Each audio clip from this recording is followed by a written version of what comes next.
राम राम मित्रों, नमस्कार। सरिता दीदी की क्लासेस में आप सभी का हार्दिक स्वागत है। जैसा कि आप थंबनेल में आप लोगों ने देख ही लिया होगा कि आज हम किस विषय पर बात करने वाले हैं। इससे पहले जो हमारी क्लास थी वो थी रीट के बारे में कि रीट की रूपरेखा क्या होगी। परीक्षा देने से पहले हम रीट की रूपरेखा समझनी आवश्यक थी। तो जिन विद्यार्थियों ने कल वाली क्लासेस नहीं देखी है वो प्लेलिस्ट में जाकर क्लासेस को देख सकते हैं। ठीक है मित्रों, आज हम बात करने वाले हैं विषय के बारे में, क्योंकि जो नए विद्यार्थी होते हैं या जो पुराने भी हैं जिन्होंने बहुत टाइम हो गया रीट की तरफ ध्यान दिए, तो उनके लिए भी क्लास महत्वपूर्ण रहेगी। क्योंकि विषय चुनते समय हमें बहुत ही सावधानी का ध्यान रखना है, सावधानी पूर्वक ही हमें हमारे विषयों का चयन करना है। तो आज हम देखेंगे कि किस प्रकार रीट में विषय सेलेक्ट होंगे और कितने कितने अंक भार के वो विषय होंगे। तो आज हम अंक भार पर चर्चा करेंगे, क्योंकि जो आपके रीट का जो पेपर होता है वो संपूर्ण पेपर आपके 150 अंक का पेपर होता है। ठीक है मित्रों, कितने अंक का पेपर होगा? टोटल 150 अंक का आपके रीट का पेपर होता है, चाहे वो लेवल फर्स्ट का हो चाहे लेवल सेकंड का हो। लेवल फर्स्ट क्या है, लेवल सेकंड क्या है, ये सारी बातें हमने कल वाली क्लासेस में अच्छी तरह से समझ ली थी। तो जिन विद्यार्थियों ने कल वाली क्लास नहीं देखी है, पहले वो कल वाली क्लासेस देखें प्लीज, उसके बाद आप आज वाली क्लास देखेंगे तो आपको अच्छी तरह से समझ में आएगा।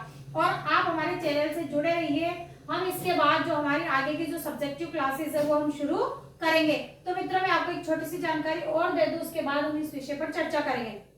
तो मित्रों, जानकारी ये है कि हम पर्टिकुलर एक पूरा सिलेबस कंप्लीट नहीं करेंगे, क्योंकि मुझे पता है, क्योंकि हमारे पास समय कम है और मेरे पास भी समय कम है। हम उन चीजों पर फोकस करेंगे जहां पे हम पिछड़ते हैं। तो इम्पोर्टेंट फैक्ट यही है कि हम किस प्रकार अपना पेपर क्लियर करें, क्योंकि बहुत सारा मैटर आपके पास मिलेगा यूट्यूब पे, ऑनलाइन कहीं पे भी आपको बहुत सारा मैटर मिल जाएगा, लेकिन सही और सटीक कैसे पढ़ना है ताकि जिससे हमारा 150 नंबर का पेपर जो है क्लियर हो जाए और हमारे कम से कम 60% अंक तो आ जाए ताकि हम पात्रता क्लियर कर ले। ये हमारी आगामी क्लासेस का जो रहेगा विवरण रहेगा। आज हम बात करते हैं अंक भार और विषय की। तो देखिए मित्रों कि रीट लेवल फर्स्ट जो हमने कल बात करी थी बीएसटीसी प्लस जिन्होंने 12th किया उनके लिए होता है, ये पहली से 5वीं तक के विद्यार्थियों को पढ़ाने की पात्रता होती है। इसमें आपके कितने सब्जेक्ट आएंगे? 1 2 3 4 सब्जेक्ट आएंगे, जो कि 5 पोर्शन में आपके बटा हुआ होगा। किस प्रकार से होगा? 30 नंबर का आपके आएगा साइकोलॉजी, जिसमें आपके बाल विकास शिक्षा शास्त्र आएगा, जो यह टॉपिक आपके रहेगा 30 अंक का रहेगा। इसी प्रकार हमें 2 भाषाएं चुननी होगी, भाषा प्रथम और भाषा द्वितीय। तो देखो क्या क्या चुन सकते हैं हम इसमें? हिंदी, अंग्रेजी, संस्कृत, उर्दू, सिंधी, पंजाबी, गुजराती। ठीक है, ये भाषाओं का हम चुनाव अपनी स्वतंत्रता से कर सकते हैं। लेकिन मित्रों, इसमें शर्त यही है कि जो भाषा आपने भाषा प्रथम में चुनी है वो आप भाषा द्वितीय में नहीं चुन सकते। यानी कि आपने यहाँ पे भी हिंदी चुना तो यहाँ पे भी आप हिंदी नहीं चुन सकते। अगर आपने यहाँ पे हिंदी विषय ले लिया मान लो, तो यहाँ पे आपको कोई दूसरा अन्य सब्जेक्ट अन्य भाषा चुननी होगी। अंग्रेजी हो गया, संस्कृत हो गया, उर्दू, पंजाबी, सिंधी, गुजराती, जो भी आपको अच्छे से कमांड हो आप वो भाषा यहाँ पर चुन सकते हैं। तो इस प्रकार से हमें फर्स्ट और सेकंड 2 भाषाएं चुननी है, जो कि 30-30 नंबर की होंगी। तो 30-30 नंबर का ये पोर्शन होगा, तो कुल मिला के भाषा वाला अंक जो भार होगा वो कितना होगा? आपके 60 नंबर का होगा। इसके बाद आपके गणित आएगा। गणित इसमें सभी के लिए कॉमन है। क्यों? क्योंकि आप पहली से 5वीं तक के अगर अध्यापक बनते हैं तो पहली से 5वीं तक सभी विषय आपको पढ़ाने को मिलेंगे, इसलिए आपको गणित भी पढ़नी पड़ेगी। और यहाँ पे जो गणित का अंक भार होगा वो भी आपके कितने का होगा? 30 अंक का होगा। इसके बाद आएगा आपके पर्यावरण अध्ययन, और ये पर्यावरण अध्ययन भी आपके होगा 30 अंक का। यानी कि लेवल फर्स्ट का 5 भागों में पेपर बटा हुआ होगा। टोटल मार्क्स आपके 150 नंबर होगा और प्रत्येक भाग आपके होगा 30 अंक का। इस प्रकार टोटल 150 नंबर का आपका पेपर होगा, कुल 150 अंक का आपका पेपर होगा। ठीक है, ये बात थी हमारे रीट लेवल फर्स्ट की। अब हम बात करेंगे लेवल सेकंड, जो कि हमने बताया था 6ठी से 8वीं तक के विद्यार्थियों को पढ़ाने के लिए हमें पात्रता लेनी होगी। आगे देखते हैं रीट लेवल सेकंड में क्या होगा। इसमें भी कुछ समानताएं हैं लेकिन कुछ विभिन्नताएं भी हैं। देखिए, इसमें भी वही बाल विकास शिक्षा शास्त्र आएगा, वही आपके 30 अंक का।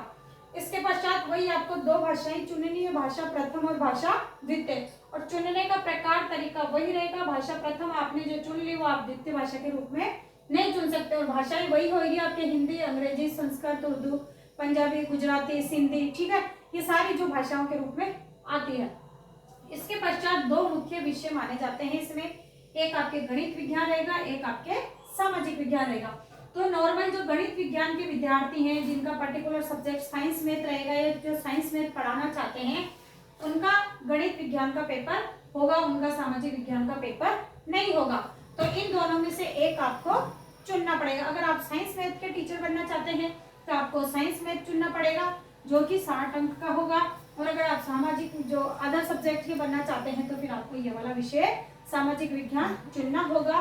तो ये भी आपका कितने का होगा, 60 अंक का होगा। तो मित्रों यहाँ पे आपको कंफ्यूज नहीं होना है, जो आपने विषय चुने हैं उसे, क्योंकि पेपर में यहाँ पे विद्यार्थी बहुत कंफ्यूज होते हैं, जो फ्रेशर्स होते हैं बहुत ज्यादा कंफ्यूज होते हैं, गलत करके आते हैं, फिर वो घर आने के बाद पछताते हैं। तो आपको ध्यान से देखना है कि आपने प्रथम लैंग्वेज कौन सी ली थी, द्वितीय लैंग्वेज कौन सी ली थी, और आपने जो भाषा का यहाँ पर चुनाव किया उसी भाषा के आपको प्रश्न सॉल्व करने। ठीक है, ध्यान रखिएगा इस बात का, दोनों पेपर में यही शर्त रहेगी।